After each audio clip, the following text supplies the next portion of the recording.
Thank you for coming to this board meeting.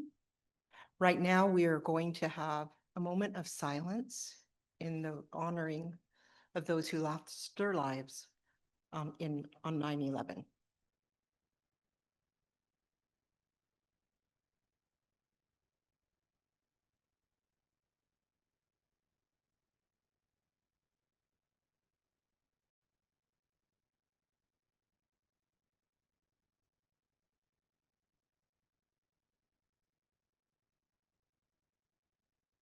Thank you. And now we are so honored and stoked to have the Roseburg High School Band Ensemble. So take it away, guys.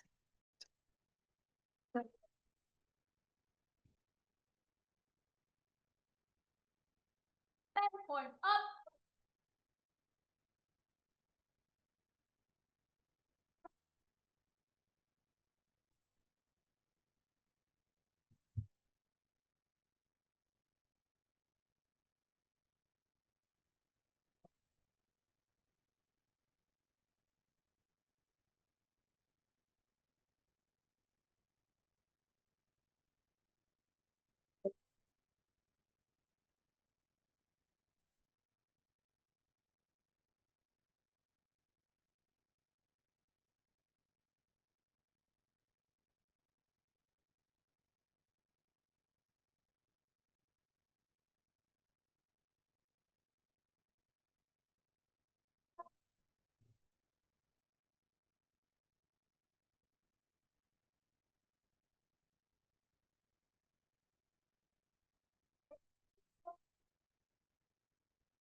Wow, wow, wow.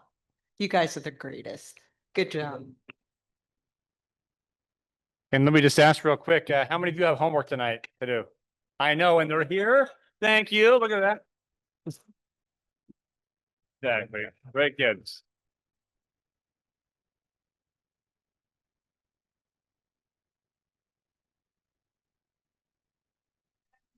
Thank you. Thank you. Okay, before we begin, just a few housekeeping things. Do we have members of the media present or online? Okay. Just to remember to please mute your cell phones. And if you are wanting to participate in public participation, please fill out a card at the table. And a reminder to anyone who speaks to turn your mic on when you speak and turn it off when you're finished. So at this time, is Ezra Hollingsworth here? Ezra's not here. Well, even though we did have the beautiful anthem, let's say the Pledge of Allegiance, okay?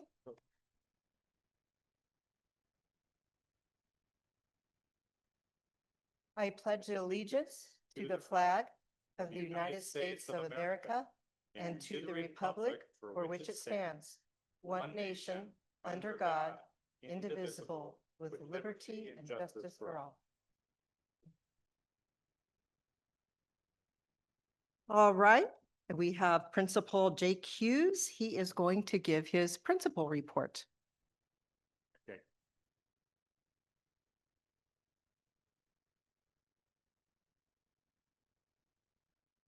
All right. Want me to move forward? I want to make sure I didn't Ryan there. Ryan, again, sharp. The band left, but awesome job to the band. Thank you for whoever made that happen. What a treat. It's green. Still green. Hello?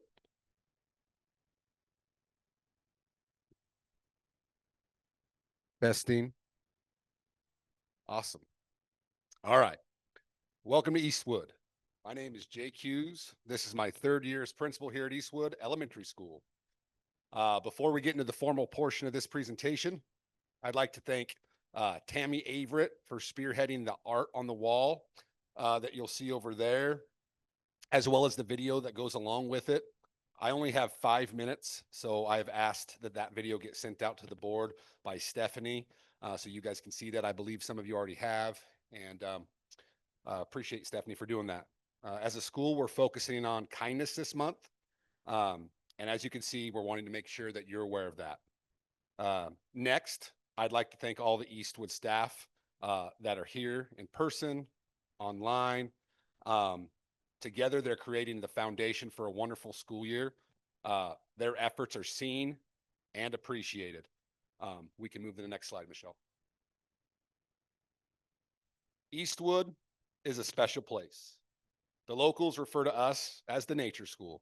We have an outdoor classroom, an outdoor trail, a fish hatchery, a school garden that we get dirty in. Thank you, Umpqua Valley Farm to School, for your efforts and that partnership. We host Nature Day events for all Roseburg School District 3rd graders. This is in conjunction with our partners from the Umpqua Watershed.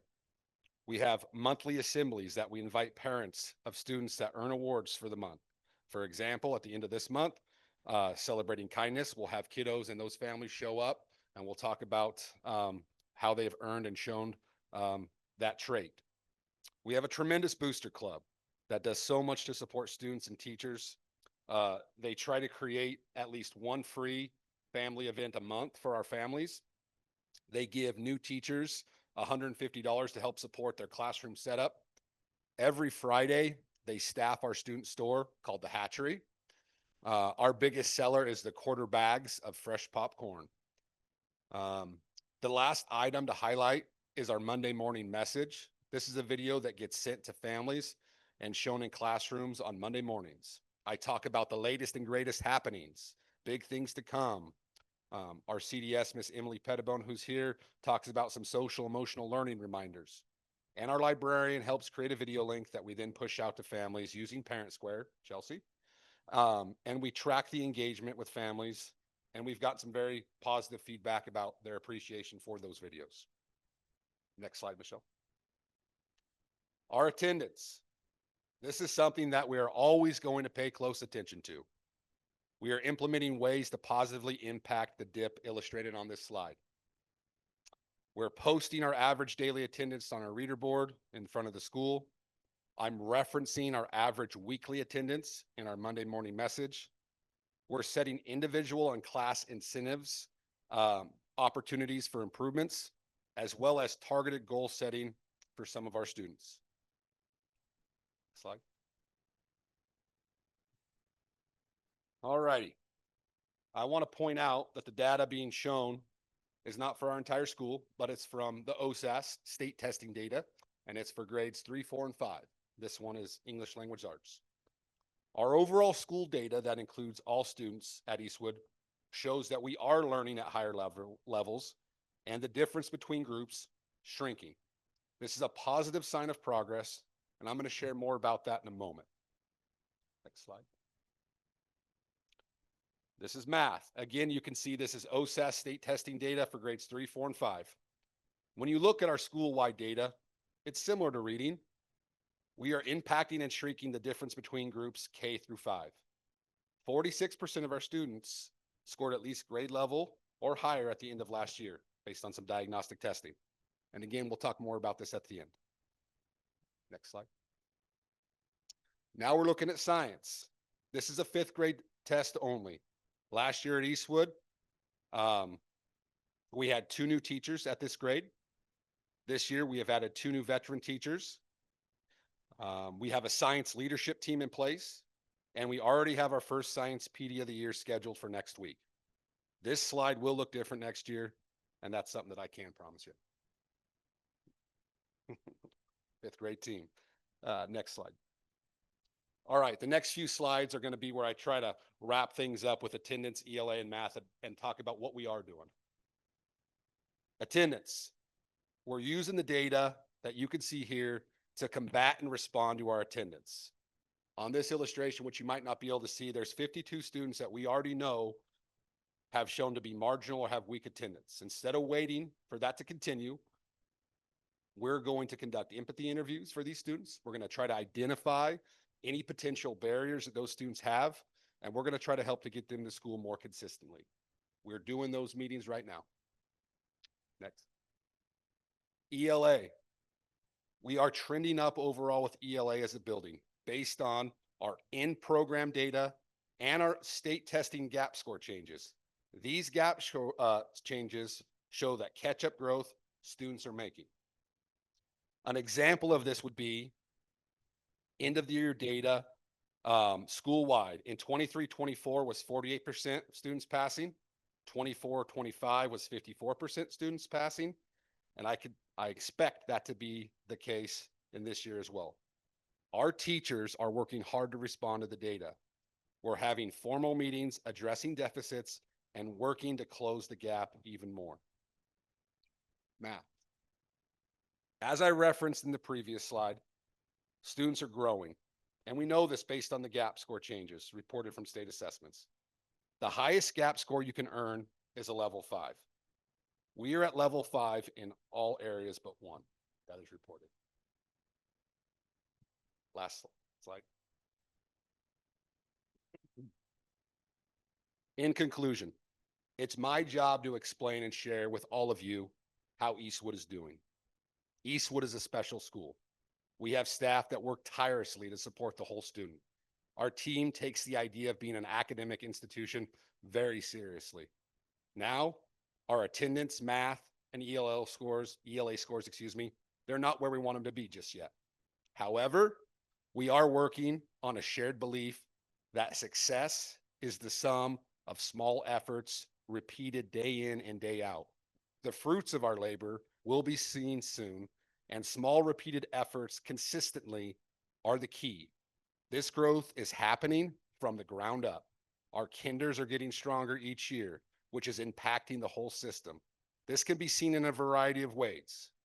Maybe not today when we looked at the state testing scores, but without a doubt, we could sit down and I can show you the gap score changes, composite scores from diagnostic testing, and more. For now, this team, the Eastwood team, my team, will be back tomorrow doing that work. And that's a guarantee. Mr. Hughes, out.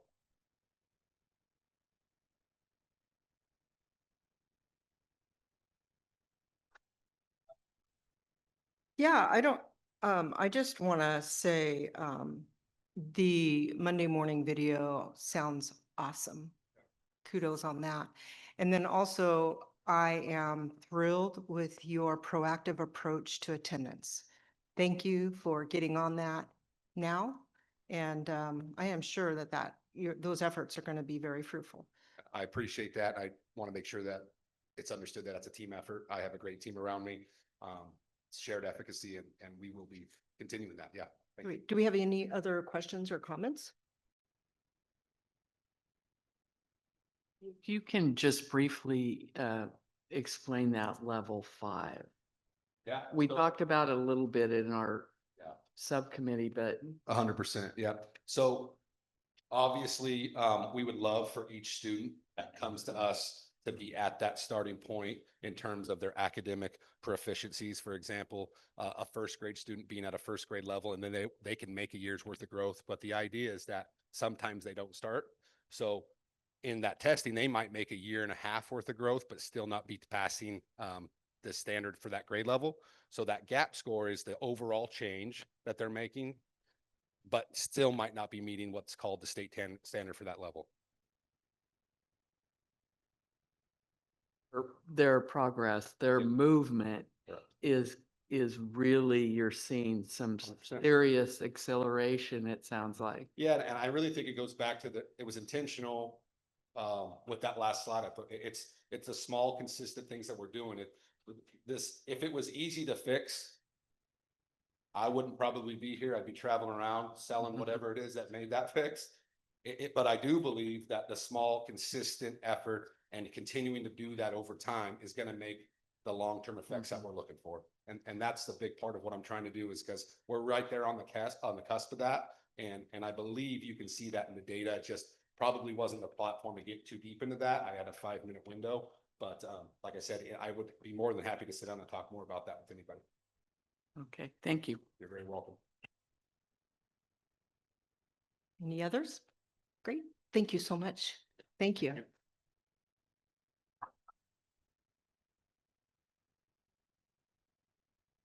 At this time, we have Ryan and let me get your last name too. Ryan Wilson and Janelle Melling, and they are going to do the Roseburg High School report. Give it up. Hello. Thank you very much for having us. And we're very excited to just tell you all about how this year's been going so far. Our freshman first orientation day, hosted by Link Crew, with the new advisors Mrs. Miller and Mrs. Weaver, was a grand success for a very large class of 2029 of over 400 new students. Each freshman was assigned to a group by Link leaders where they played icebreaker games and toured the campus before finishing off with their very first mini pep rally in the gym. And Senior Sunrise was on September 6th, and we had a great turnout from all the seniors. We had music, games, food, leadership, helped organize that. And the only thing that was disappointing was that the sun never came up. It was very, very Oregon-like. Our very first home football game and tailgate on September 12th had a great turnout of students decked out in orange. Thank you to our sponsors Young Life, Mountain Mike's, and Coca-Cola. Leadership was able to provide students with free food and drink, along with games at 5:30 p.m. behind the grandstands before kickoff at 7 o'clock p.m. As well, we all know, nothing beats Friday Night Lights at Finley Field. And then auditions for the fall play this year, which is Shakespeare's Macbeth, which was adapted by our theater director, Mr. Pennington, were held last Wednesday. His adaptation involves telling the story of the tragedy with sort of an occult theme, and it features, it features like the three witches really narrating the whole thing. It's not just, it's sort of like a weird oracle storytelling, and it's really cool. So the cast was formalized last Friday, and the first rehearsal was this last Monday, and then show times will be in mid-November-ish. So. Leadership is also currently working very hard on yet another assembly. We'll be having our first ever PEP assembly this Friday, which we're all very excited about. It's going to feature fall sports, including marching band, choir, and cheer, to get the entire student body involved with excitements that are found on campus, not just in the fall, but throughout our entire community the entire year. And also another tradition that we're bringing this year, brand new, is the Spirit Stick. I don't know if you guys have heard about other schools doing those, but I'm kind of leading that, and I thought it would be a really fun idea to have basically just a spirit stick that classes can compete in competitions to see who will win the spirit stick for bragging points, and just to really encourage participation in those fun school-wide spirit events. Oh, homecoming is also right around the corner. We decided on the theme and got that approved by admin this past week. We're going to be doing a Vegas theme this year, so we're excited to start the ball rolling on that too. And then clubs on campus are already having their first meetings, and they're getting busy. Some notable groups that are starting to kick off are the Future Business Leaders of America, FBLA for short, the Health Occupation Students of America, HOSA, the National Honor Society actually just had their first meeting this morning, and Future Farmers of America, FFA, have their open house next Tuesday. So all of those, super big, like Of America clubs are getting together. And then we also have other clubs that are starting to brew up, like our esports club and our RC car club. The life is just coming to campus now as the school year starts. And it's really awesome to see. Marching Band held its Golden Era performance back in August, where all band families and friends could come together on Finley Field and see a sneak peek of their performance this year. Mr. Hanson, director of bands at RHS, has said himself that in the 17 years he has overseen marching band at the high school, this year's students have mastered more music and drills than ever before. This year's performance theme is centered around American muscle car culture and pays homage to local festivities like Graffiti Weekend. You can see for yourself at the halftime shows at our football games. Cross country has also had a strong start to their season. We just had the Umpqua opener, at which takes place at Stewart Park, September 10th. And we also ran a new race this year. It was at Bandon's, I think they pronounce it Fugate Farms. It was a 3-kilometer course where all the students got to run throughout cranberry bogs. And, that was actually, it was pretty crazy to for everyone to see those, because it's like you're sort of running on these elevated paths, and then right next to you is the bogs where they get flooded and all that. So it was pretty awesome. And then this Saturday, the team's going to Coos Bay for the Steve Prefontaine Memorial Run there, just right where he grew up. Our football team is off to a 1-2 start to the season with an initial road win at Barlow High School in Portland, followed by losses to Summit High School at home and Churchill High School in Eugene away. This Friday, they face Crater at home. The theme for the football game this Friday is USA. The students will deck out in red, white, and blue in honor of our veterans. History teacher Miss Pitts and counselor Mrs. Hunt are coordinating and planning the halftime honors to local veterans as they did last year. And then cheer has been working hard all summer to prepare for football season. They've had stunt and tumbling camps with guest coaches that have gone really well. Their competition season starts in the winter, so they'll begin choreography for that soon. And as of right now, they're all cheering at home and away football games, and they really bring the hype to the crowd. Our volleyball team is currently 1-1 in league, and things are going very well with the new coaching shifts. I'm not sure if you guys are aware about that, but I've heard from lots of the players that that's been very good for the team. They're doing a very good job of adapting to the sudden change so fast.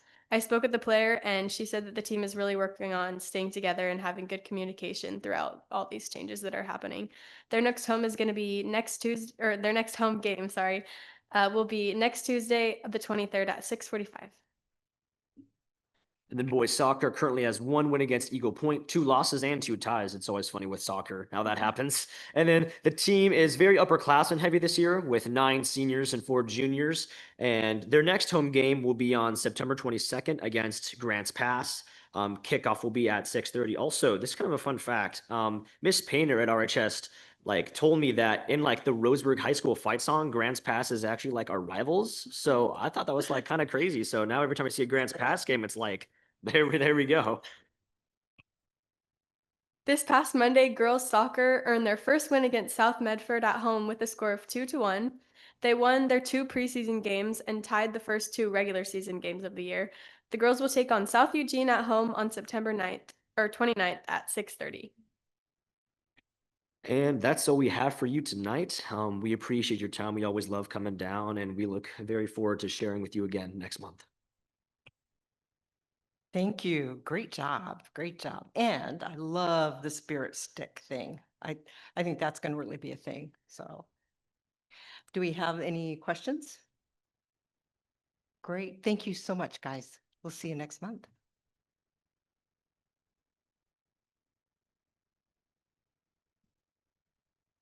Okay, at this time, do we have anyone that is wanting to speak to the board? Any public participation here or online? It does not look like we do. So that being the case, if Superintendent Cordovan would do the review of the agenda and any communications he has to the board. Thank you, Madam Chair. Great to be here tonight.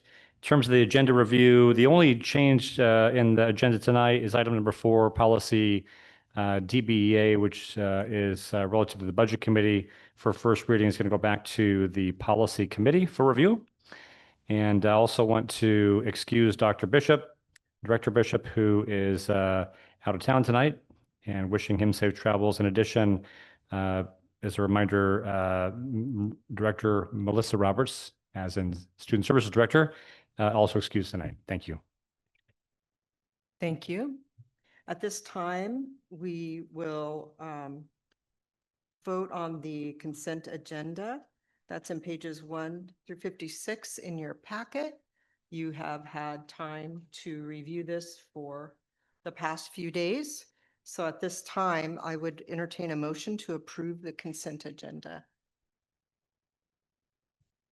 Motion to approve. Motion, am I on? Hello, there we go. Motion to approve the consent agenda. And second. We have a motion and a second. So is there any discussion on this? Great. All those in favor of accepting the consent agenda as presented, say aye. Aye. Aye. Any opposed? Okay, motion carries. Item number 2 on the agenda is Integrated Programs Annual Report for the 2024-2025 school year. And Assistant Superintendent Michelle Nee, will you share this report, please? Thank you, Chair Minor. Looks like my slideshow is trying to load. So let me stop and get that started again. Sorry about that. Technical difficulties.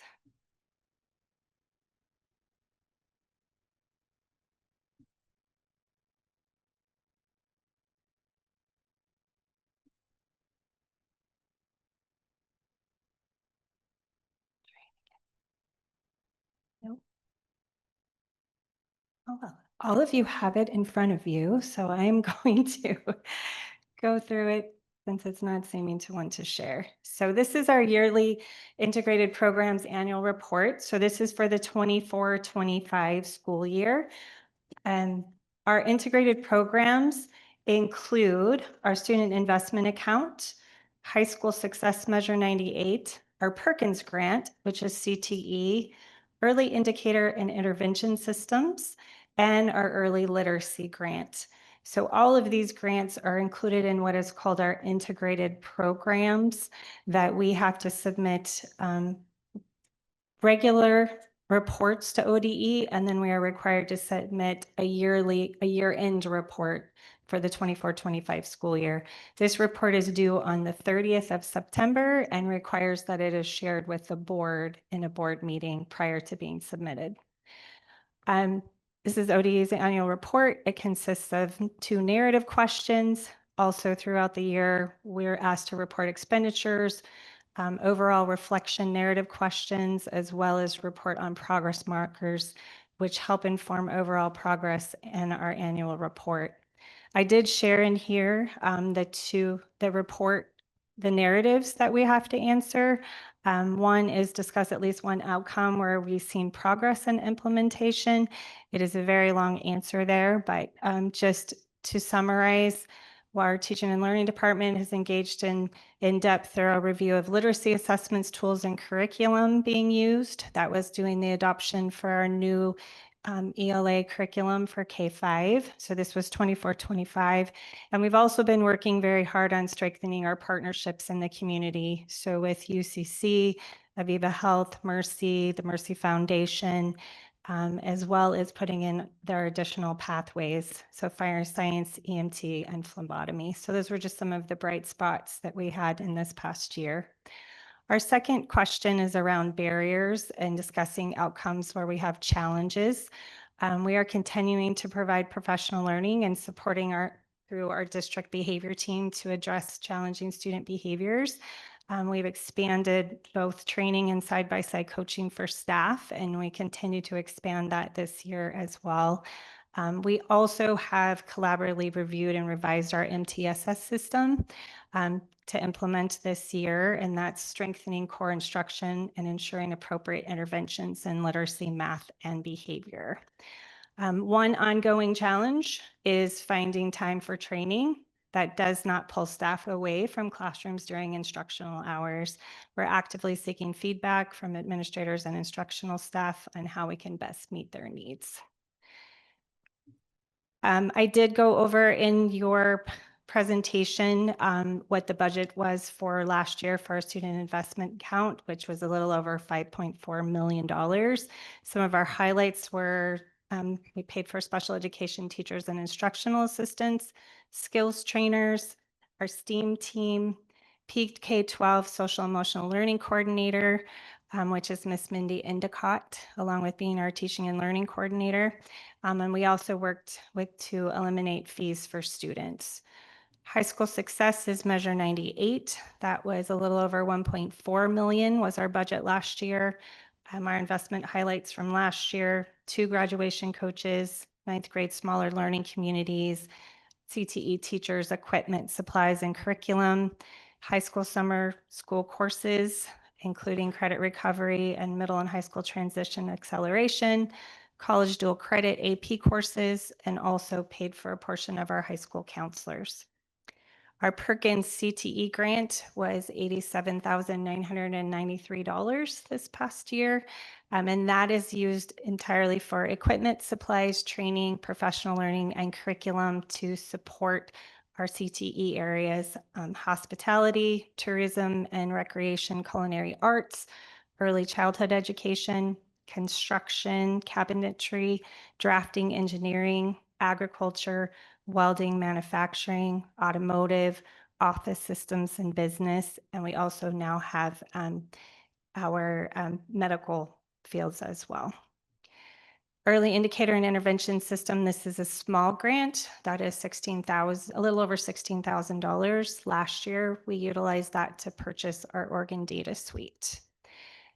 Last but not least is our early literacy grant, which was $711,000 this past year. Some of the highlights were our district literacy coaches. We also utilized a portion of it to purchase our new literacy curriculum, as well as literacy professional development or professional learning for K-5. And that is my report. Are there any questions? Director Kubik. My question may be really fundamental, but it's an integrated annual report. Mhm. Is it how these programs integrate with our educational programs, or how these grants are integrated in amongst one another? So past history was we had to do separate applications and separate reports for every single one of these grants. So ODE has worked to integrate them together into one reporting system and one report that we have to put out instead of separate reports. So that's one piece of it, but also how we integrate and work together towards the goals as a district. So now we utilize the same goals and outcomes for all of these grants instead of having to have separate ones for each grant, which was how it used to be. Now it's all integrated together because we're working towards the outcomes and towards the middle of our strategic plan. So we're showing the connectivity of these programs, but then we're also showing how they achieve our goals. Yes, Okay, I got it. Thank you. you're welcome. Any other questions? Thank you, Michelle. I The- have one more. Oh, Sorry. okay. So this is like, this is a separate pot from our regular budget, these grants, or this is incorporated into our budget? So the grants are incorporated into our budget, but they are not our general fund budget. Okay. They are grants that we utilize the money to pay for things in the district. So they're included in our overall budget, but they are not part of our general fund. Okay, thank you. Thank you. Any other questions? Thank you, Michelle. Item number 3, we have our policy committee report, and Director Hammerson, do you want to share? Yeah, I want to be gentle and careful with this mic. It seems like it's either too loud or too small. Yeah, we met on the 21st a few weeks ago for the policy committee. Obviously, with the executive order, our top priority was to iron out all the kinks in the cell phone policy, but the committee's working hard to ensure that the district's current cell phone policy, JFC-EB, aligns with the governor's EO, as closely as possible. current policy is working well. So with our current policy, students are asked to keep their phones off and away during instructional hours. We do have a situation where there is requests that phones be put away in a bag or a locker rather than on their person to avoid distraction. That's being implemented where effective. And disciplinary measures for students not following the policy will focus more on teaching opportunities and personal growth rather than punitive actions like expulsion or something extreme. So the committee will continue to consider updates to the current policy before bringing a recommendation with that one to the full board. That one's probably the majority of the workload and the thing that we have to focus on most. But the committee tonight will be recommending 4 approvals. And I do want to note that if you read your packet, they're mainly minor alterations and clerical cleanup for the policy action items tonight, but more to come, obviously, on the cell phone. Thank you. We will go through these and vote on them individually for the first reading. So instead of lumping them all together. So the number 5 is the policy IGBAB, the Joe R. Educational Records of Students with Disabilities Management. So I would entertain a motion to approve this policy for first reading as proposed. I'd move for approval of policy IGBAB/JOAR.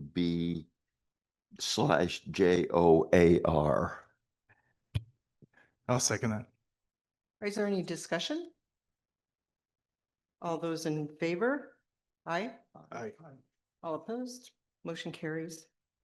Number 6, we have policy IKF, graduation requirements. This is for the first reading. You will find that on pages 79 through 87 of your packet. The thing that is different about this is the minor thing of a removal of the reference to completion of the International Baccalaureate Diploma Program, as the district does not offer this option to students. So I would entertain a motion to approve policy IKF for the first reading as proposed with the change that I just mentioned. Do I have a motion? I will motion to approve policy IKF. Do we have a second? We have a second. Director Leone. Any discussion? Great. All those in favor? Aye. Aye. Great. Motion carries.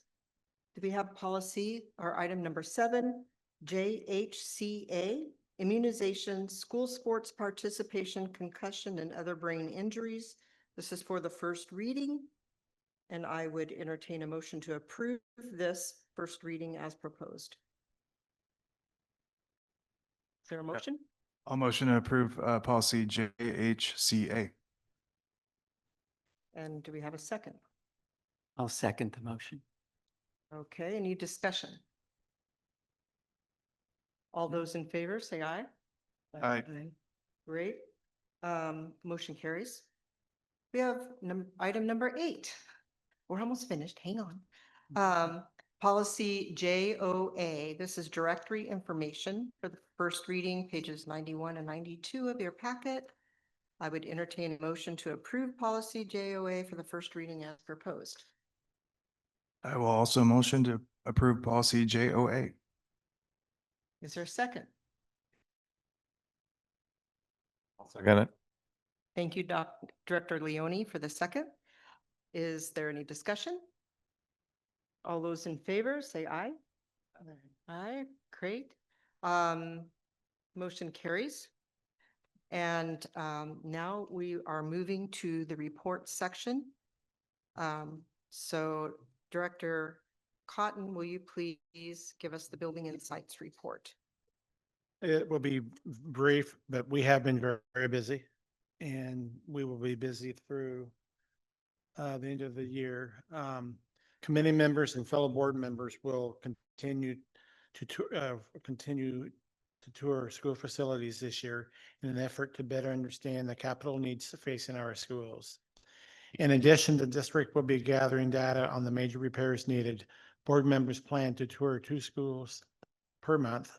We've hit Jolene and Eastwood, and I believe the next 2 are scheduled or will be scheduled shortly. Being scheduled now. Local industry and organization partners are working with the district to discuss the future of the old main building on the RHS campus. The building, which is no longer used for classrooms due to safety concerns, will turn 100 years old in 2026. I intended that 50 years ago. So what do you mean, wow? Oh, thank you. And then plans are underway for, well, the gravel parking lot. We have an update on that. We do. We do have the TUP, the temporary permit right now, and we're working to get the contractors there to get that process going. So I would suspect October, mid to late October. We're hoping mid-October at the latest for completion. Cool. So building sites is busy. We will keep you posted on our tours and when they're going to be, and we're going to have a full year. Thank you, Director Cotton and Superintendent Corden. Yeah, I've got just a real short presentation. It'll be video 1. Matt's got a real short one. I've got, you've got to put up with me during the work session. So I thought I'd do something short with a little levity to talk about real quickly how our start of our year has gone. Short video. Thank you, Chelsea and Tiffany, for your work on these videos. So we'll go ahead and kick this off with my short report tonight.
I'll just say real quick, we have such amazing staff that are working so hard. We've had a really great start to the year. It's not by chance that happens. So just a big kudos to everyone involved, our teachers, our administrators, our central office staff, our parents and kids. It's been a good start, and want to thank the board. It simply can't have a great start without a board who cares about kids and is focused on kids and their learning. So thank you. Thank you very much. That was a great video. Oh, just love those kids. So now we have individual reports from the directors. So I will start with Director Leone. Do you have anything that you would like to report on tonight? Director Leone, do you have anything that you would like to say as a director's report? Director Krimitz? Just had a privilege of attending the new teachers orientation, and just was really excited about the teachers that we've been able to add to our family. And I think that they felt that as well, that we're all together, and the support is going to be there for them. So I really was encouraged to see that we also had some teachers that had quite a bit of experience already, and that will help, and it'll keep our goal moving forward. And so appreciate the the new hires that were done and very thoughtful and good for our whole district. Thank you. Director Kubik. Don't really have an individual report, but I would like to report committee meetings, and tours. There's been a lot going on behind the scenes, and it's so valuable. I want to thank everybody that's involved. Thank you, Director Hammerson. I also don't really have much, but I was gonna say something to the effect of, I kind of feel like we went back to school when the kids went back to school, because it's been a lot of meetings. But it's been great so far, and I appreciate all of you. Thank you. Director. Just short, if you directors haven't watched the video, it's almost 10 minutes, it's about 10 minutes long, from Eastwood on kindness. You need to watch it. And I hope that goes on their website or our website or somewhere. It's really cool. So please make sure, in fact, when you go home tonight, watch it. Okay. Thank you. It is great. And I just want you to know that Janet and I already went and became the eye and kind and had our pictures taken. So just saying, you could do that. I would like to celebrate our teachers on their hard work, passion, and unity in the launching of our new English language arts curriculum. It is a huge undertaking, and they are rocking it. They're doing the heavy lifting and doing what is not easiest for them, but what's best for our children. And we deeply appreciate it. I also want to say an extra thank you to Jill and Mendy and Tim for their work on this, because it's been a coordinated effort, as you guys know. So we don't take that lightly. We know a new curriculum is hard, but we're excited that this one is so exciting and everyone's behind it. We're looking forward to see the gaps filled over the years, but even some really good test scores coming up soon. So thank you very much. So at this time, that concludes this part of the meeting. And we are now going to do something different. We're going to enter into a work session. So we'll start that now. So welcome to the work session.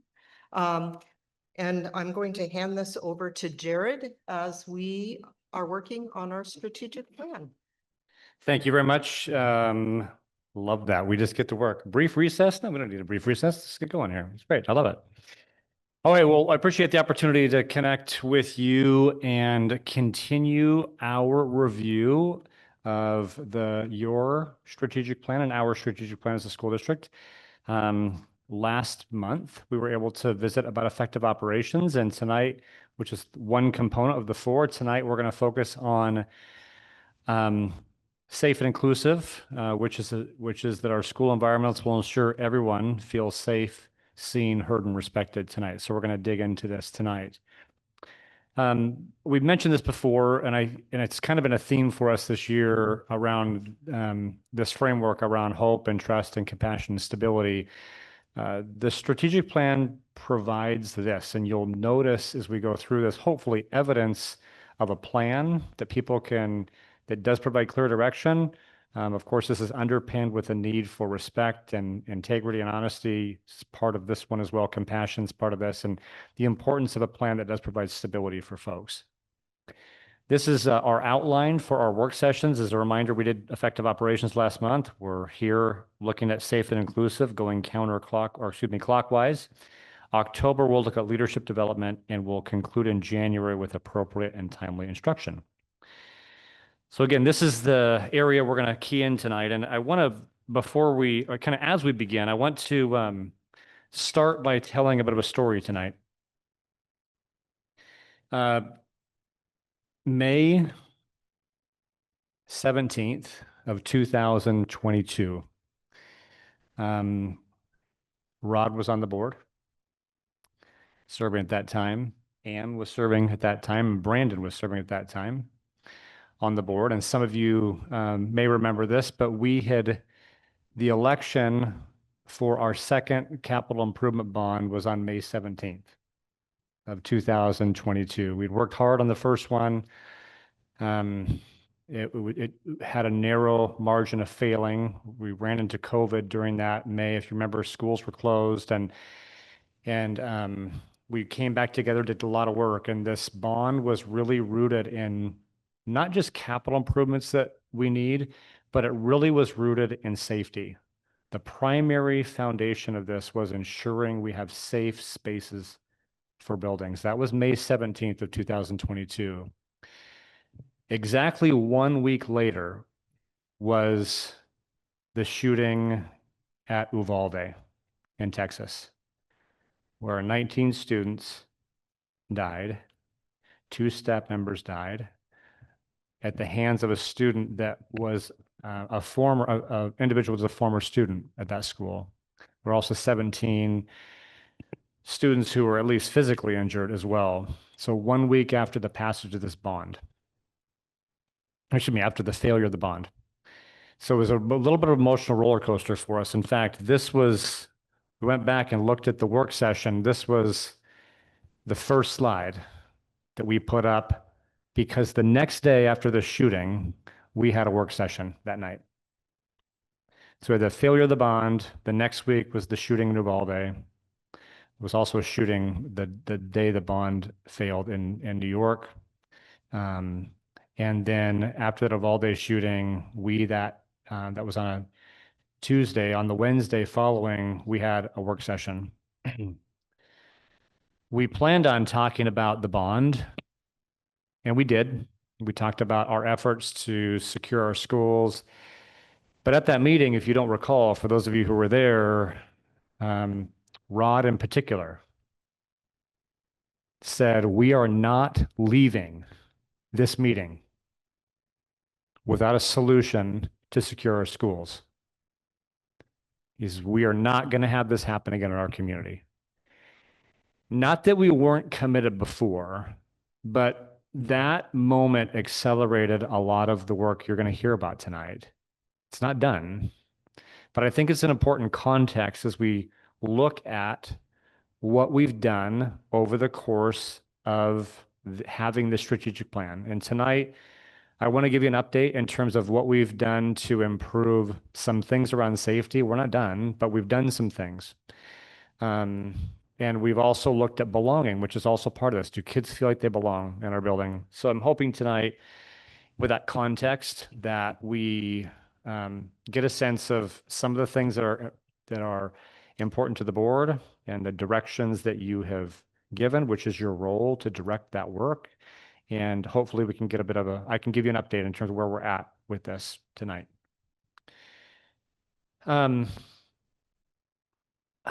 We've talked about, I talked about the bond. We've had 3 attempts at a bond, as you know, and all those have been rooted in safety. We're talking about improvements now. Building Insights has been, doing building tours. And so as we go through this, I think we want to keep in mind not just our future, but really also a recap of where we've been. So we have kind of 3 buckets tonight I want to go through with the board. And the first one is about really upgrades that we've made from a facilities or capital improvement standpoint. And this is a work session. Ask any questions, interrupt me. It doesn't matter. We're here to kind of just get a sense of what we've done. I'm not sure this is an exhaustive list. There probably are other things we've done, but these are things I thought really were worth mentioning tonight. So the board is to be commended, and I think the district and our facilities folks to be commended that we since not just that shooting, but really since we've made a priority around safety, that we have secure vestibules and fencings at all of our schools, with one exception, which is Rose. We have been able to create with fencing and vestibules a single access point. And as you are well aware, our buildings were built in an era in which safety may not have been the #1 priority. Many access points, we didn't have fencing, and we have to balance that with a community feel. But we've been able to make a multi-million-dollar investment over the last several years to make sure that we have hardened, if you will. Some people don't like that word, but we're really hardening the exterior by keeping the inside soft for kids, is to make some improvements to really have a single access point. And that brings us to our second area. You can have a single access point, but you have to have a visitor management system. And those things are paired, and we've been able to onboard. And thanks to Ed when he was here, and really Jeff, who's taken this to the next level for us, is we have a visitor management system. So we know and can account for who is on our campus, why they're there, what their intent is, badging, a picture, so that the whole staff has a process of knowing if someone's been checked in, where they're supposed to be and belong. We've made upgrades to safety cameras and installation in areas that we have blind spots at. We've upgraded intercom systems. Rod mentioned this with the Old Main that turns 100 next year. We did close the Old Main, which was a really difficult decision for the board to make. It had implications in terms of the high school. Jill, Dr. Webber was there at the high school, kind of managing that. Dave is now kind of managing not having that space. That was made from a safety standpoint. We've worked on seismic retrofits. And also we've talked about the parking in this meeting before, but it's worth noting that we view that as a safety issue for students as well. So in terms of facilities, upgrades that are primarily for safety, we've been able to do some things to make improvements for our students there. I do have a question on the funding. The majority of the funding for this came through grants, is that correct? Well, so it's probably worth noting, Danielle and I and Chelsea met today to go over, to try to get a sense of what we've actually spent, the numbers that we spent. Some of these are one-time costs and some of these are ongoing costs. When I get to the next slide, we'll see some ongoing costs in people. But we have spent tens of millions of dollars, some of which is really state school fund money. It's our general fund money. And we were fortunate enough, I think, to spend wisely with our ESSER funds. About $10 million was directed towards safety. It had to be approved. There were two approval processes, a state and federal process to get approval. So it had to be COVID related. So for example, with a vestibule, it might be because of spacing students out because of COVID.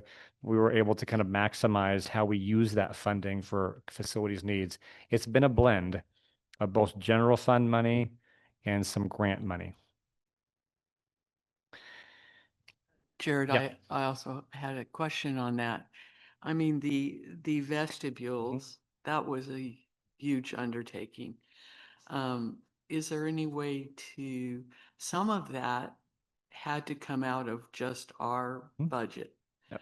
not grants. And I think it would be good by our being able to work it out, we were able to accomplish what we did. And if there's a way of getting what for vestibules, what came out of our pocket? Yeah, we can get those numbers. Really every project that we see here has, if you look at this building, for example, with the seismic retrofit that happened a year ago, 2 years ago now? I can't keep track of time. A few years ago, Jake, was it last year? Mm-hmm. It was last year. Time flies. So this was a $2.5 million seismic grant for immediate occupancy in the event of a seismic quake. And those used to be $1.5 million, another $2.5 million. We've had a number of those, which has been fantastic. But we will typically look at other things we can do, and it could be seismic related. We have the building torn open, and we've been somewhere in the $400,000 to $500,000 range in terms of general fund money to complete a project at times. So even when we say, well, seismic retrofits are part of a state grant, yes, but we add to that where we can. Right. Again, the exhaustive list here is probably closer to about $50 million we've spent with safety. Safety is a tricky one because we could say, Rod's mentioned this before, others have, in the event of of a disaster, staff or first responders. And so how do you quantify safety? How do you quantify what a counselor does, what a CDS does, what a principal does in terms of needs for kids? But pretty comfortably over the course of this strategic plan, we probably spent in terms of hardening with direct capital improvements to safety, and then the next two slides, probably near about $50 million. So let me talk about a few other safety measures. There's other things that don't involve a capital improvement, but I thought I'd just mention some of these. Jeff's in the back. Jeff's been an incredible hire for us. You can have these improvements, but you need a team to help operationalize them. And so got Jeff back there, got Ryan back there. We have a safety team that we've been able to hire. We've contracted with the sheriff's office to have SROs as to try to, if there's an active threat, to be able to address the active threat as soon as possible.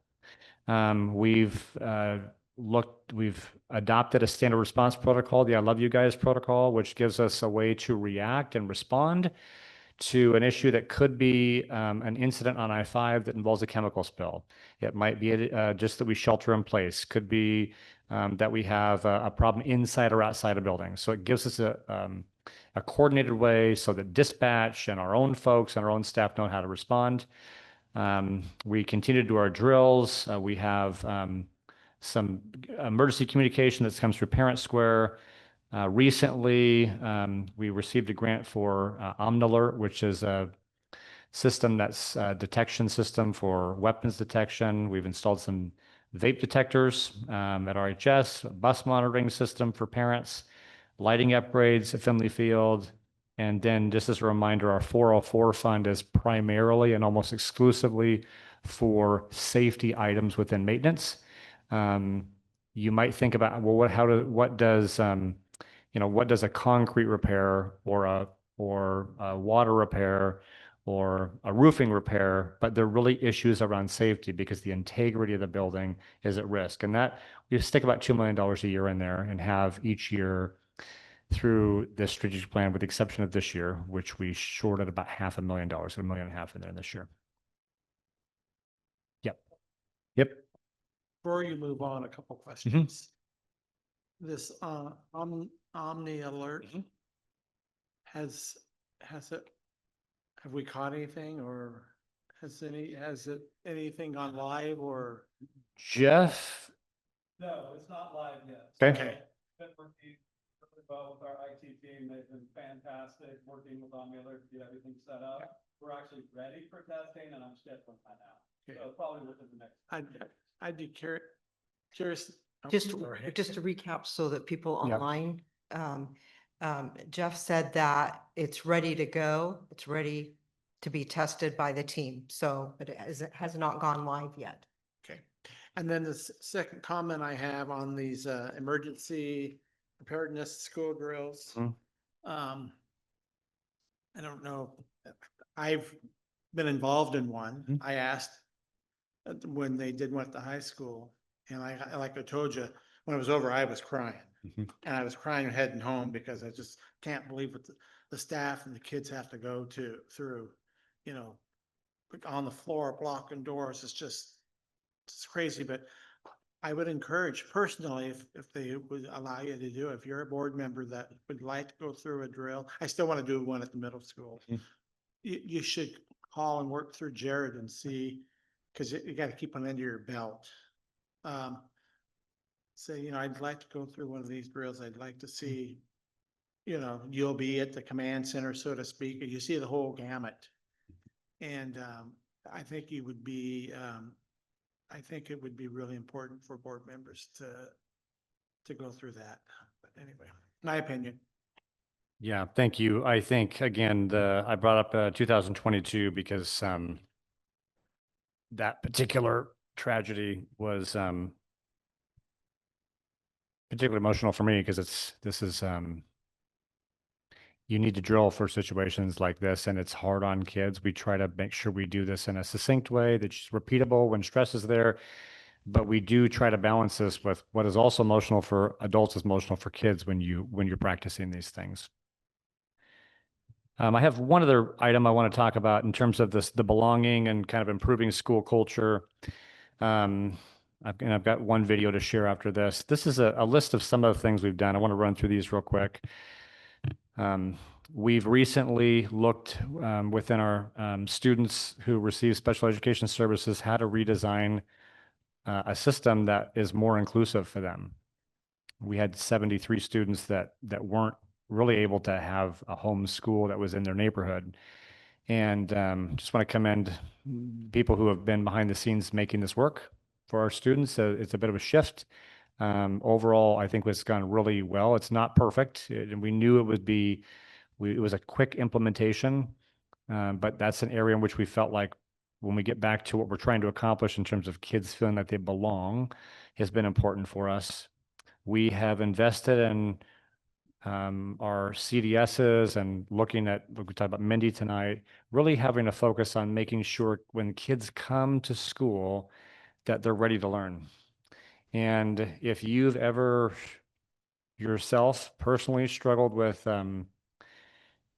things like food insecurity or chaos at home or just dysregulation where things are just not right, it's hard to focus on your math scores when you have real challenges. And some of our kids have some real challenges at home, and there's some real hard things happening in their life. We have kids that are going through chemotherapy. We have kids that are dealing with families that are broken, kids that are homeless and living not in a home, but in a car. So we're trying our best to make sure that we're living up to the expectation that every kid feels like they belong. And these are important things that we've been investing in. A couple of years ago, we had a parent come to a board meeting. We were at Hillcrest Elementary, and she was really, really concerned about the experience her kid had had. Her kid unfortunately really had to deal in our schools with some pretty overt racism.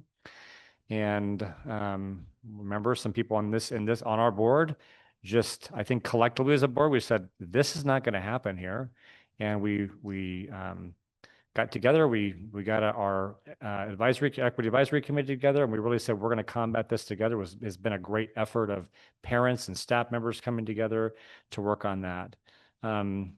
We've looked at how we administer our student surveys, and we administer some of our own student surveys. We've retaken a look at how to administer state surveys around student health. We've invested in school psychologists. We've partnered with other agencies to provide mental and behavioral health support. We've tried to expand our partnerships with many people around the community, Thrive Umpqua, Safe Routes to Schools, Umpqua Health, Adapt, and others, Viva and others. We've eliminated fees for extracurricular activities. We've seen a dramatic reduction in expulsions and restraints. We've created an ed center so that as a reminder, we're one of the only 6A schools I know in the state that doesn't have an alternative school. Every single kid belongs here, and we really have a very, very low rate of expulsion. And when kids are expelled, say for vaping or substance abuse, we try to get them the help they need. It's not just excluding them. We provide free meals across the board. I know the board's been involved in pushing back on the state when the state says you can't bill. It's important for us to make sure school culture of belonging and should involve food. And we've tried to we tried to have a family first approach to the way we're involving parents, which has been good. Also, if you didn't get a chance to see the beginning of the year, we have the web program at our middle schools. It's been great. Also, Link Crew at the high school. These are little bullets, but I thought tonight we could give a TED talk on each one of these, but Tiffany and Chelsea did a good job of putting together a video. I'm hoping we could show Matt just about one of the bullets, and that's about Link Crew. And at the high school, in which upperclassmen and actually involved sophomores, juniors, and seniors are supporting welcoming our 9th grade classes. The same thing happened at the middle schools where our 7th and 8th graders were helping the 6th grade students making that transition. So want to make sure, I thought tonight might be fun just for you to watch this video if you haven't had a chance to see it. It's about 5 minutes and gives you a little more insight on some of what's happening around improving school culture. This is specific to Link Crew. I'm Caitlin Weaver, and I'm one of the Link Crew advisors for RHS. I would describe Link Crew as a group of sophomores, juniors, and seniors that come together to create an experience where freshmen are able to come inside with their nervousness, and we knock off that nervousness by just having our confidence and our ability of what we know around the school, and also the connections that we've built throughout our high school experience. The upperclassmen, they donate their time and energy to this, and it's all on during their summer break. In order to help the freshmen feel welcome, we try to amp up and hype them up every time we're here. Every time any Link leader is around them, we try to yell, we try and be big and loud. Someone does the smallest thing, then we all get up and clap and cheer for them and make sure that everyone just knows that they're appreciated and that they're seen. This is my first year with Mrs. Miller taking over the program and leading. And this has just been a really exciting opportunity because the kids have been just so much energy and so enthusiastic about welcoming our new freshman class. I was inspired to join Link Crew because I like to help people and just give them like the confidence that they need to like come to a new place because it is scary. What made me want to be a part of the Link Crew is that when I was a freshman, it really helped me get through and understand where I needed to go and how I can guide myself without help. You could see how much fun they were having. They brought the music, they brought the energy, and they brought the welcome crew. What makes Link Crew just such an amazing team is just us being able to come together, spending our own time, and just being able to bond even together as a team to create this experience for the freshmen. The year before they come in May, right before the school year ends, is when we have the orientation of all of the new Link Crew leaders. And we have this thing called May Play Day. And we all practice like the challenges and games that we're gonna play. We also prepare for situations where the students come in and we practice giving rounds of applause. We also practice maybe finding the ones that are standing out by themselves. Link Crew is just kind of prepared for all kinds of situations. These students that are involved in this are also involved in all of the other activities. There are so many in band and choir and National Honor Society and leadership. I want to help them enter high school because I know it's super scary to think. You think that you're going to lose all your friends. You won't have any classes with them and that you'll just be lonely. The students walk around and we help them go to their classes. So I hope the students are confident in their way to classes. I also hope the students are confident in the friendships that they make. Seeing how we are outgoing, I hope the students see that they can also do the same and that there's no embarrassment in that. I hope that the freshmen also gain just the ability to see that Link Crew is a great club. They're hearing all sorts of inside tips, like what the best route is to classes, where you should stand on the bleachers during the bum squad, where the office is, and how you get help during the day. I hope that the freshmen learn that you can be yourself here and that we be goofy the first day, just so that they know that they can be goofy, they can be themselves. I hope freshmen will gain some confidence and some memories because then like next year they can probably look back and say, remember Link Crew and how fun it was and how the energy was brought from the other Link Crew leaders. And just like having memories and like having the confidence and hoping to join Link Crew next year. We do fun swag bags for the freshmen on all the games. We try to outfit them in what they're going to need. So today, every freshman left with an orange shirt for our Orange Out game, which is this Friday. They're going to be receiving leis for the Hawaiian game. They're going to receive neon sunglasses for the neon games. There's a whole bunch of things that we try to provide to the freshmen this first year so that they feel welcome here at RHS. I think just what Link Crew does just for the freshmen and their welcoming is just an amazing thing. And I'm just glad to be part of it.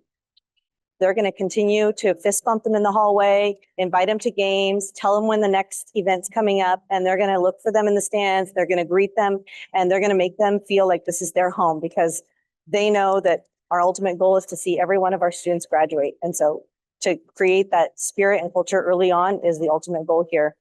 I really do hope that freshmen will gain the confidence that it's going to take to help them not only through their freshman year, but through all of high school and through the rest of their life. I hope that they can just remember us and be like, you know what, if my Link leaders could believe in me, then I believe in myself.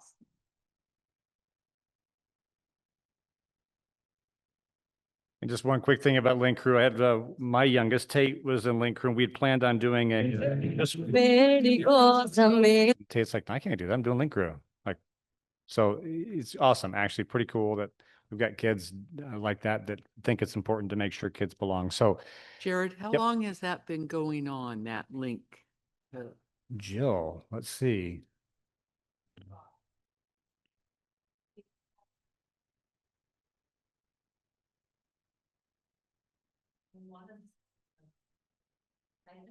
The mid-90s, maybe too, after you and before, yeah, I'm thinking somewhere in there, so probably mid-90s, close to 2000. I mean, has it really grown and become? I think the amazing thing about, there's some amazing things about Link Crew, and you heard so much of the growth and all the people who are involved in it, the leaders and the students, the new students. But the program is put together very specifically, and we send people to training. What you say, how you say it, the order you say it, the way we train kids is all very purposeful. And so it's designed to bring kids together and see the similarities more than the differences, and to see us as one large community. And the way that we train the staff and train the students helps us get to that goal. So I won't say it's gotten better over the years, but it's the things I think that I continue to see the high school grow in is the things that happen after that first day. And you heard Ms. Weaver talk about that. It's we want them to belong. We want them to have a place. So now we have the orange out, and we have the glasses. It's all continually finding ways to make sure they feel that they're part of a very important community at the high school. So I think it grows in all the ways to make it personal for the high school now. Thank you. And Great. we've seen. Great program. Yeah, it's been great. And the web is new to us this year at the middle schools, and that's been great. It's a lot like the link. And I think it's important for the board to realize that if we think not only in our district, but across the country, the common dips in the, like Jake was talking about level 5, the growth is at 6th and 9th grade. Because it's a very different system. If you're like, well, you're coming to 6th grade, you're like, where's the playground? And there's lockers and it's different. And then you kind of get used to that. And then it's the high school, it's different, right? And so it's really a great way to make sure that we don't lose the traction. People feel like they belong. It's, we've got 1,600 kids at the high school. It's not a small school. And if you grew up at Eastwood, it's about 4 times as many students there. So we want to just make sure they feel like they belong. So that's one of the things we wanted to highlight tonight for you. Thank you very much. We always appreciate your reports. Thank you all for coming. Thank you for being online. What a great meeting, listening to our kids in the band and watching videos of our kids. So it's been a great evening, but barring all regular business and discussion items before the board have concluded, so barring any objections, this meeting is adjourned.